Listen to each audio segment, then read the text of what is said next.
Yesterday I spoke about initiation science.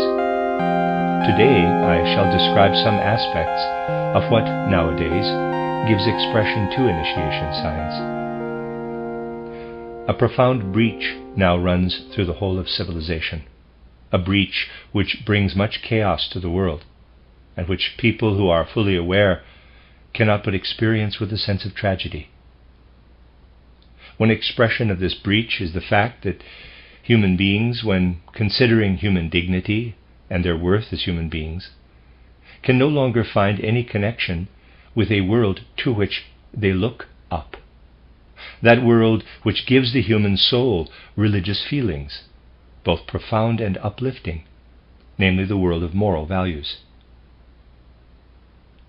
People look instead to the world of nature, to which of course they also belong. During the course of recent centuries, the world of nature has come to appear before the human soul in such a way that it has absorbed the whole of reality, has absorbed every aspect of actual existence. The world of nature, with its laws which are indifferent to moral values, runs its course in accordance with external necessity, and in their everyday life human beings too are tied up in this necessity. However the bounds of this necessity are defined, if human beings feel themselves enclosed within such bounds, it is impossible for them to discover what it is that makes them human. Human beings have to look up from the world of nature to the world of moral values. We have to see the content of this moral world as something which ought to be, something which is the ideal. Yet no knowledge which is current today is capable of showing us how moral ideals can flow into the laws of nature, and how necessity can be made to serve moral values. We have to admit that today's world is divided into two parts, which for modern consciousness are incompatible: the moral world and the material world. People see birth and death as the boundaries which encompass the only existence recognized by present-day knowledge.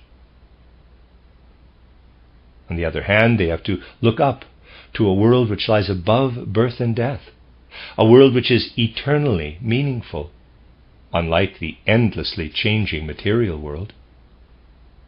And they have to think of their soul life as being linked with the eternal meaning of that world of moral values. The Platonic view of the world, containing as it did the last remnants of Orientalism, saw the external world perceptible to the senses as a semblance, an illusion, and the world of ideas as the true, real world.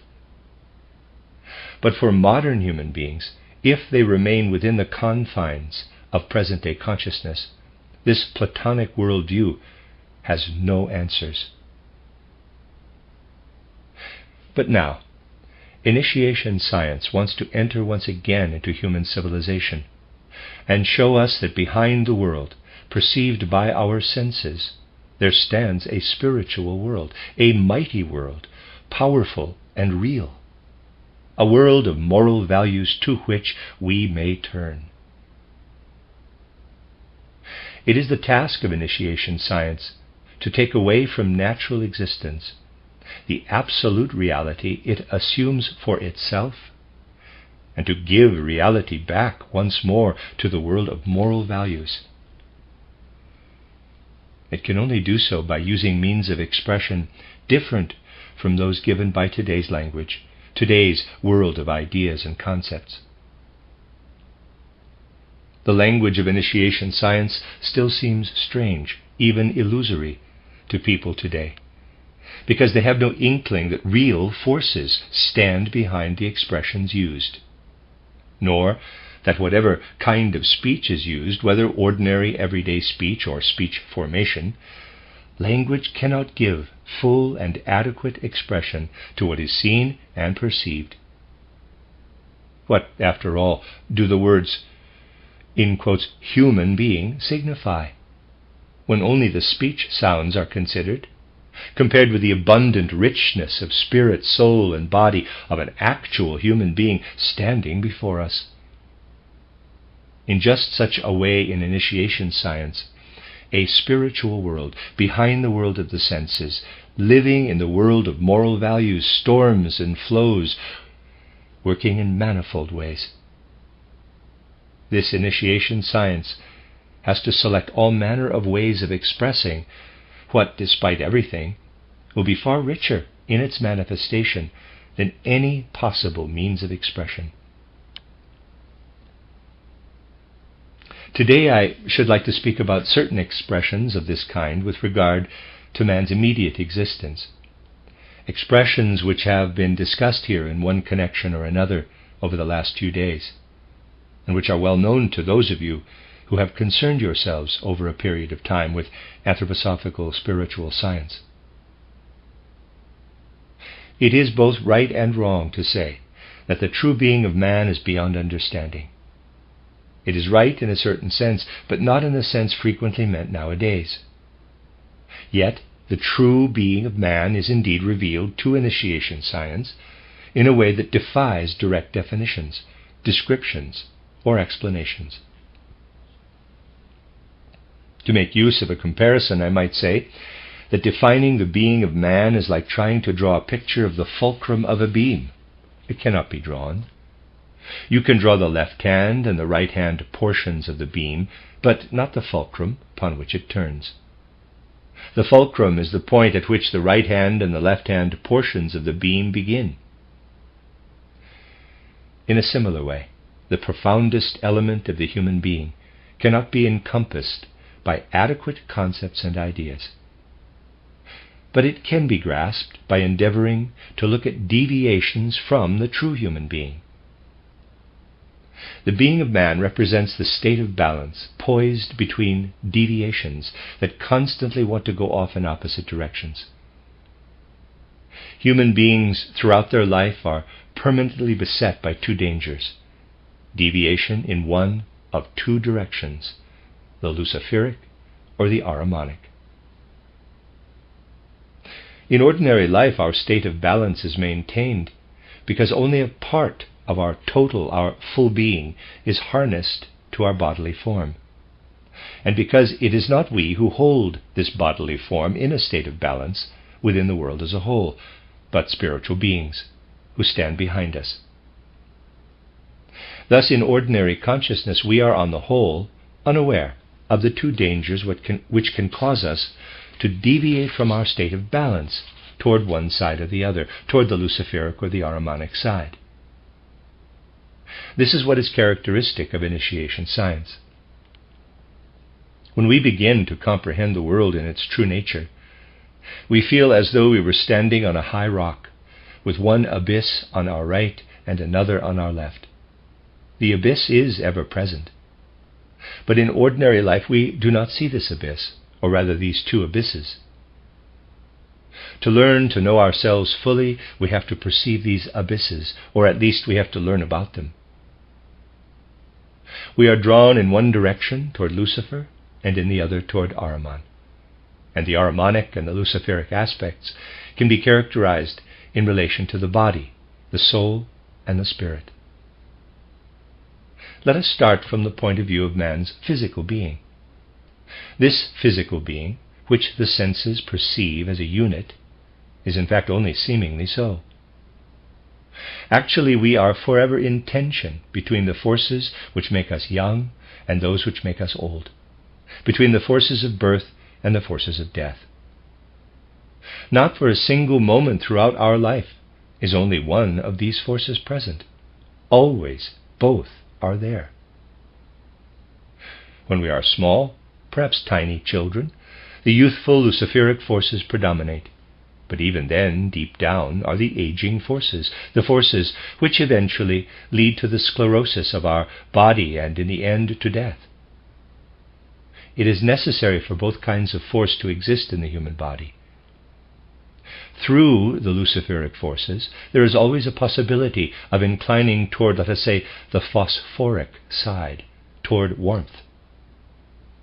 In the extreme situation of an illness, this manifests in a fever, such as a pleuritic condition, a state of inflammation. This inclination toward fever and inflammation is ever present, and is only held in check or in balance by those other forces which want to lead towards solidified, sclerotic, mineral states. The nature of the human being arises from the state of balance between these two polar opposite forces. Valid sciences of human physiology and biology will only be possible when the whole human body and each of its separate organs, such as heart, lungs, liver, are seen to encompass polar opposites, which incline them on the one hand toward dissolution into warmth, and on the other toward consolidation into the mineral state. The way the organs function will only be properly understood once the whole human being, as well as each separate organ, are seen in this light. The science of human health and sickness will only find a footing on healthy ground once these polarities in the physical human being are able to be seen everywhere. Then it will be known, for instance, that at the change of teeth around the 7th year, Ahrimanic forces are setting to work in the head region, or that when the physical body starts to develop toward the warmth pole at puberty, this means that Luciferic forces are at work. That in the rhythmical nature of the human being, there are constant swings of the pendulum, physically too, between the Luciferic and the Ahrimanic aspect. Until we learn to speak thus, without any superstition, but with scientific exactness, about the Luciferic and Ahrimanic influences upon human nature, just as today we speak without superstition or mysticism about positive and negative magnetism, about positive and negative electricity, about light and darkness, we shall not be in a position to gain knowledge of the human being, which can stand up to the abstract knowledge of inorganic nature, that we have achieved during the course of recent centuries. In an abstract way, many people already speak about all kinds of polarities in the human being. Mystical, nebulous publications discuss all kinds of positive and negative influences in man. They shy away from ascending to a much more concrete, more spiritual, but spiritually entirely concrete plane. And so they speak in a manner about the human being's positive and negative polarities, which is just as abstract as that in which they discuss polarities in inorganic nature. Real knowledge of the human being can only come about if we rise above the poverty-stricken concepts of positive and negative, the poverty-stricken concepts of polarity as found in inorganic nature, and ascend to the meaningful concepts of Luciferic and Ahrimanic influences in man.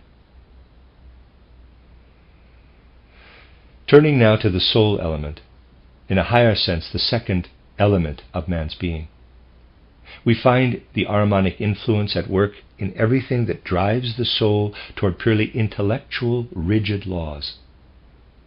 Our natural science today is almost totally Ahrimanic. As we develop toward Ahrimanic soul elements, we discard anything that might fill our concepts and ideas with warmth. We submit only to whatever makes concepts and ideas ice cold and dry as dust. So we feel especially satisfied in today's scientific thinking when we are Ahrimanic, when we handle dry, cold concepts, when we can make every explanation of the world conform to the pattern we have established for inorganic, lifeless nature.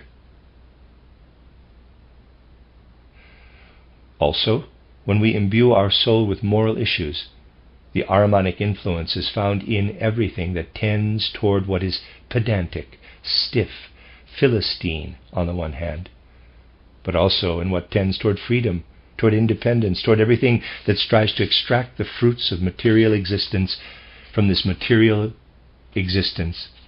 Read that again. Toward everything that strives to extract the fruits of material existence from this material existence and wants to become perfect by filling material existence. Both Ahrimanic and Luciferic influences nearly always display two sides. In the Ahrimanic direction, one of these, the pedantic, the Philistine, the one-sidedly intellectual aspect, leads us astray. But on the other side, there is also something which lies in mankind's necessary line of evolution, something which develops a will for freedom, a will to make use of material existence, to free the human being, and so on. The Luciferic influence in the human soul is found in everything that makes us desire to fly upward out of ourselves. This can create nebulous, mystical attitudes, which lead us to regions where any thought of the material world seems ignoble and inferior. Thus we are led astray, misled into despising material existence entirely, and into wanting instead to indulge in whatever lies above the material world, into wanting wings on which to soar above earthly existence, at least in our soul. This is how the Luciferic aspect works on our soul. To the Ahrimanic aspect of dull, dry, cold science is added a sultry mysticism of the kind that in religions leads to an ascetic disdain for the earth, and so on. This description of the Ahrimanic and Luciferic aspects of soul life shows us that the human soul, too, has to find a balance between polar opposites. Like the Ahrimanic, the Luciferic aspect also reveals possibilities for deviation, and at the same time possibilities for the necessary further evolution of the proper being of man. The deviation is a blurred, hazy, nebulous mysticism that allows any clear concepts to flutter away into an indeterminate, misty flickering of clarity and obscurity with the purpose of leading us up and away from ourselves. On the other hand, a Luciferic influence which is entirely justifiable and is indeed a part of mankind's necessary progress is made manifest when we fill material existence with today's genuine life principles, not in order to make exhaustive use of the impulses of this material existence, as in the case with Ahrimanic influences, but in order to paralyze material existence into becoming a semblance which can then be used in order to describe a supersensible realm, in order to describe something that is spiritually real, and yet in this spiritual reality cannot also be real in the world of the senses merely through natural existence. Luciferic forces endow human beings with the possibility of expressing the spirit in the semblance of sense-perceptible existence. It is for this that all art and all beauty are striving. Lucifer is the guardian of beauty and art. So in seeking the right balance between Luciferic and Ahrimanic influences, we may allow art, Lucifer, in the form of beauty, to work upon this balance. There is no question of saying that human beings must guard against Ahrimanic and Luciferic influences. What matters is for human beings to find the right attitude toward Ahrimanic and Luciferic influences, maintaining always a balance between the two. Provided this balance is maintained, Luciferic influences may be permitted to shine into life in the form of beauty, in the form of art. Thus something unreal is brought into life as if by magic, something which has been transformed into a semblance of reality by the effort of human beings themselves. It is the endeavor of Luciferic forces to bring into present-day life something that has long been overtaken by world existence, something that the laws of existence cannot allow to be real in present-day life. If human beings follow a course of cosmic conservation. If they want to bring into the present certain forms of existence which were right and proper in earlier times, then they fall in the wrong way under the influence of the Luciferic aspect. If, for instance, they bring in a view of the world that lives only in vague pictures such as were justifiable in ancient cosmic ages, if they allow everything living in their soul to become blurred and mingled, they are giving themselves up in the wrong way to Luciferic existence. But if they give to external existence a form which expresses something it could not express by its own laws alone, marble can only express the laws of the mineral world. If they force marble to express something it would never be able to express by means of its own natural forces, the result is the art of sculpture. Then something which cannot be a reality in a sense-perceptible situation of this kind, something unreal, is brought as if by magic into real existence. This is what Lucifer is striving to achieve. He strives to lead human beings away from the reality in which they find themselves between birth and death, into a reality which was indeed reality in earlier times, but which cannot be genuine reality for the present day. Now, let us look at the spiritual aspect of the human being. We find that here too both Luciferic and Ahrimanic influences are called upon. In life here on earth, the being of man expresses itself in the first instance in the alternating states of waking and sleeping. In the waking state, the spiritual part of our being is fully given over to the material world. The following must be said in this connection. In sleep, from the moment of going to sleep to the moment of waking up, we find ourselves in a spirit-soul existence. On going to sleep, we depart with our spirit-soul existence from our physical and etheric bodies. And on waking up, we enter with our spirit and soul once again into our physical and etheric bodies. In sleep, you could say, we bear our state of soul-spirit within us.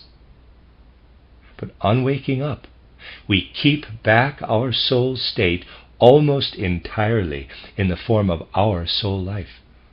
Only with our spirit do we plunge fully into our body.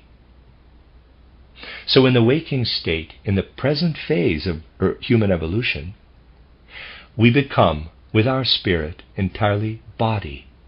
We plunge into our body, at least to a very high degree.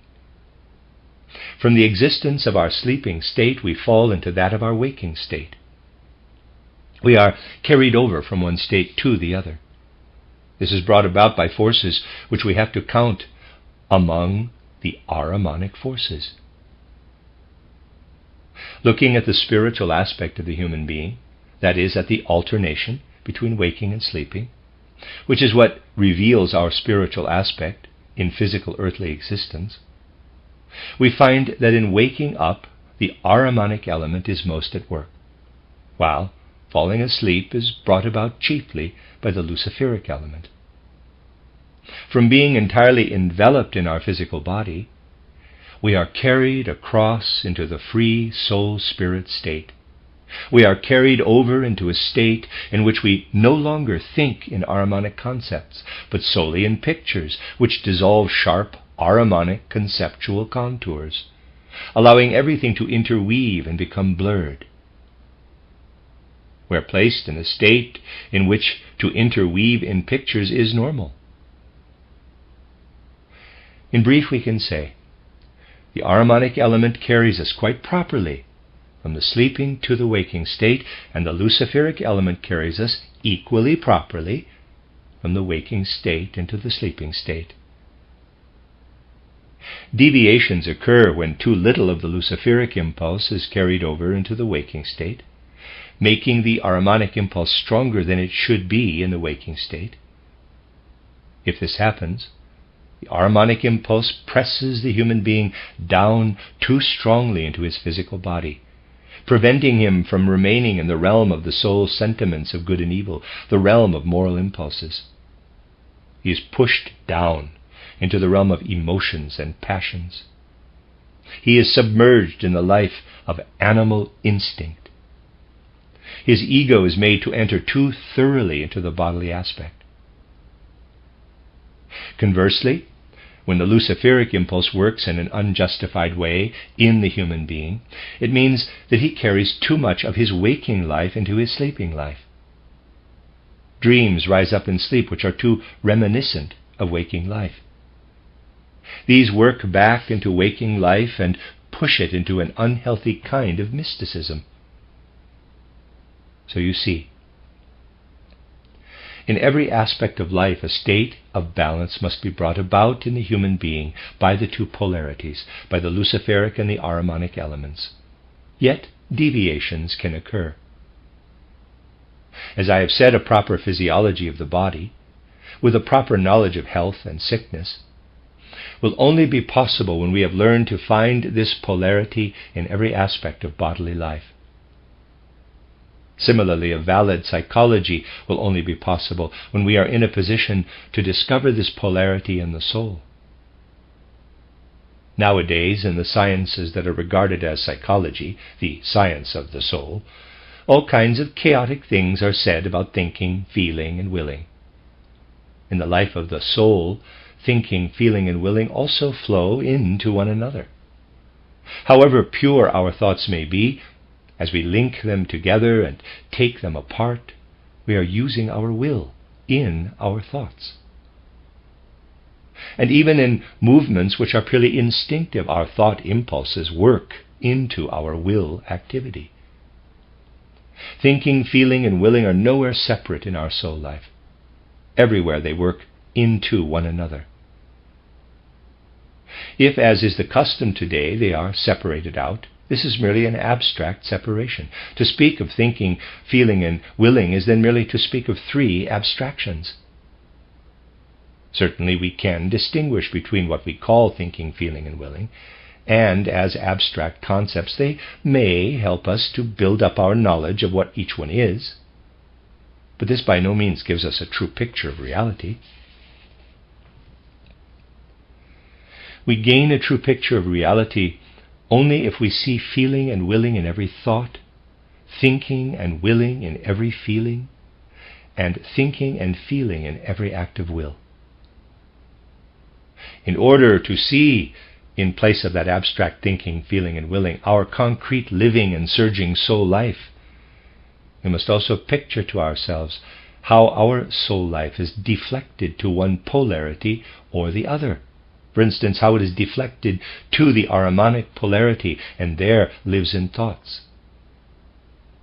However many will impulses there may be in these thoughts, if we learn to recognize at a higher level of knowledge the special characteristics of the Ahrimanic element, then we can feel the polarity of thinking in the soul.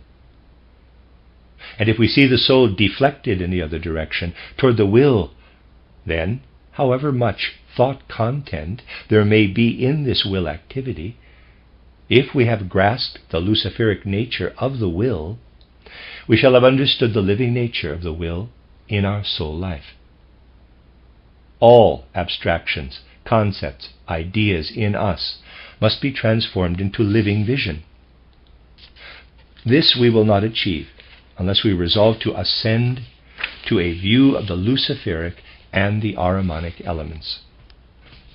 As regards the life of mankind through history, too, the pictures we form are only real if we are capable of perceiving the working and surging of the Luciferic and Ahrimanic elements in the different periods of history. Let us look, for instance, at the period of history which starts with Augustine and reaches to the end of the Middle Ages and the beginning of modern times, the 15th century.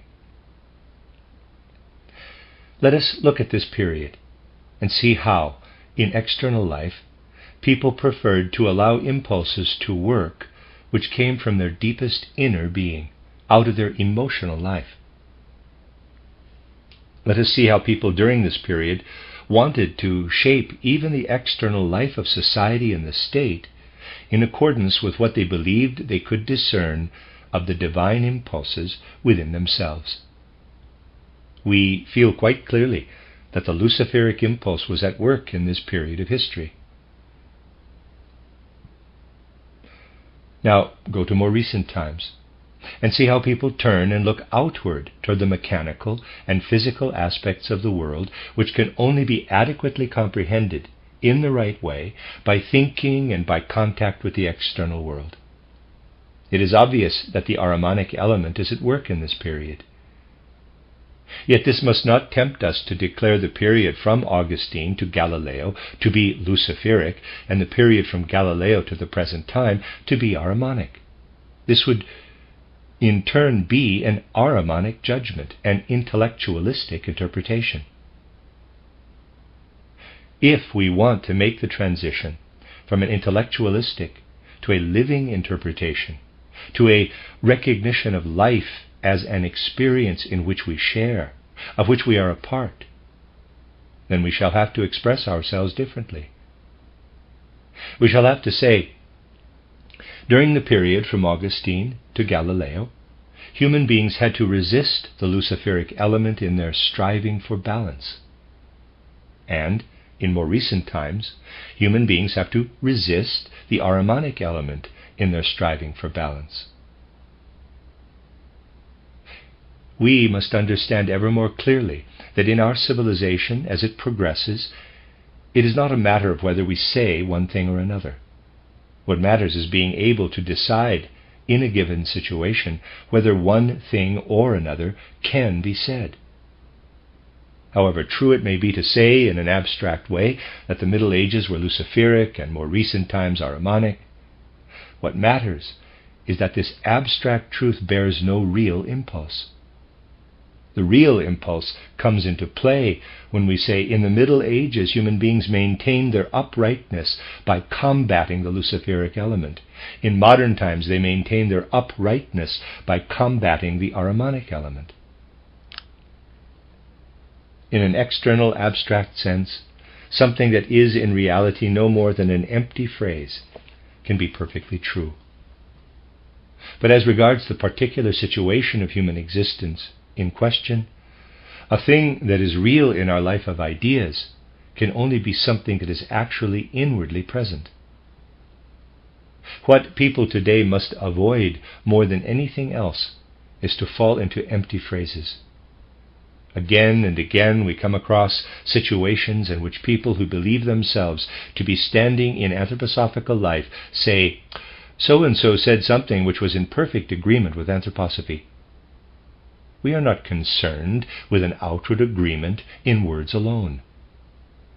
What matters is the spirit, the living reality within which something stands. If we concern ourselves solely with the external, logical content of what people say today, we do not avoid the danger of the empty phrase. In one circle or another recently, I have a number of times given a striking example of how strangely certain statements, which are perfectly correct in themselves, appear when illuminated by a sense for reality. In 1884, in the German Reichstag, Bismarck made a remarkable statement when he felt threatened by the approach of social democracy. He wanted to dissuade the majority of the working population from following their radical social democratic leaders, and this is what spurred him to say, "Every individual has the right to work. Grant to every individual the right to work. Let the state find work for everybody. Provide everybody with what they need in order to live." Thus spoke the German Chancellor. When they are old and can no longer work, or when they are ill, and you will see that the broad masses of the workers will turn tail on the promises of their leaders. This is what Prince Bismarck said to the German Reichstag in 1884. Curiously enough, if you go back almost 100 years, you find that another political figure said the same, almost verbatim. It is our human duty And it is our human duty to grant every individual the right to work, to let the state find work for all, so long as they can work, and for the state to care for them when they are ill and can no longer work. In 1793, Robespierre wanted to incorporate this sentence in the democratic constitution. Is it not remarkable that in 1793 the revolutionary Robespierre and in 1884 Prince Bismarck, who certainly had no wish to be another Robespierre, said exactly the same thing? Two people can say exactly the same thing, yet it is not the same. Curiously, too, Bismarck referred in 1884 to the fact that every worker in the state of Prussia was guaranteed the right to work, since this was laid down in the Prussian Constitution of 1794. So Bismarck not only says the same, but he says that what Robespierre demanded was laid down in the Prussian Constitution. The real situation, however, was as follows. Bismarck only spoke those words because he felt the approach of a threat, which arose from the very fact that what stood word for word in the Prussian Constitution was actually not the case at all. I quote this example, not because it is political, but because it is a striking demonstration of how two people can say the same thing, word for word, even though the reality in each case is the opposite. Thus I want to make you aware that it is time for us to enter upon an age when what matters, rather than the actual words, is our experience of reality. If we fail in this, then in the realm of spiritual life we shall fall into empty phrases which play such a major role in the spiritual life of today.